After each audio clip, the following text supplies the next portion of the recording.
ultimately the Ark of the Covenant and put it in Jerusalem?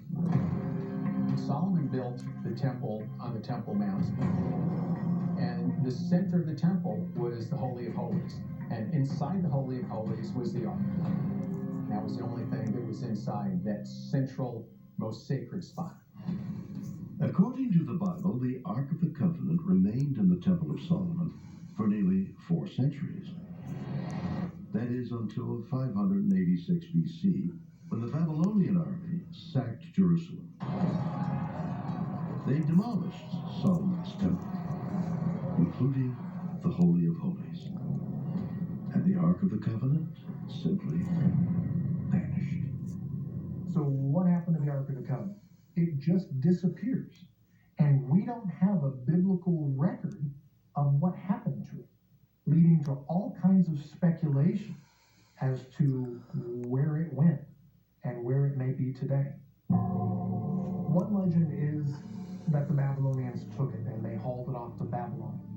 But the reason why it seems not likely it was carried off by the Babylonians, because the Babylonians made a great inventory of everything they took, and the Ark wasn't on the list.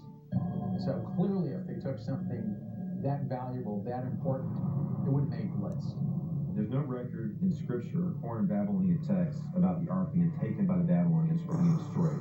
So that means it's possible it was taken away and hidden. If the Ark of the Covenant was indeed hidden before the Babylonians could capture it, then the question is, where was it concealed? It's a question that drives archaeologists to this very day. And some believe the coveted relic remains hidden in Jerusalem, or, to be more precise, beloved Jerusalem. According to the story, King Zedekiah, as soon as the Babylonians were about to destroy the temple, hid the Ark somewhere.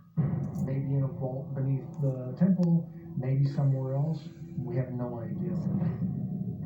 Jerusalem, particularly around the area of the Temple Mount, has lots of cisterns dating to different periods of history. There are all kinds of caves and tunnels. There are caves literally everywhere in Jerusalem. They're littering the whole city, on the inside, on the outside, and those are just the ones that we know of. There are probably many other caves that we don't even know about, whether they have been purposely concealed or we just lost the entrances to those locations. But they're everywhere. One cave, which is really big in size, north of the Temple Mount, is called Zedekiah's Cave.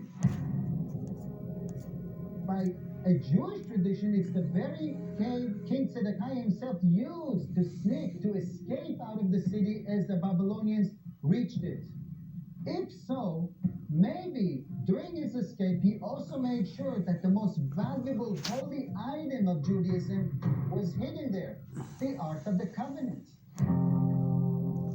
Located 30 feet beneath the streets of Jerusalem, Zedekiah's Cave is believed to have been first quarried in the 10th century BC. Today, many believe that further exploration of this labyrinth might reveal the location of the Ark. We are right now underneath Jerusalem's old city. We know for a fact from 19th century surveys that there are about 30 underground water reservoirs and other facilities underneath the Temple Mount. Unfortunately, since then, they have not been investigated again nor excavated in any way. But this site especially intrigues me because it is so big, it has so many passages, and about a quarter of it is still waiting to be exposed. This cave is known since the mid-19th century, and to this day, we still don't know the full size of this space. And maybe if this cave was in use in the time of King Zedekiah, it could have been used also for hiding the Ark of the Covenant.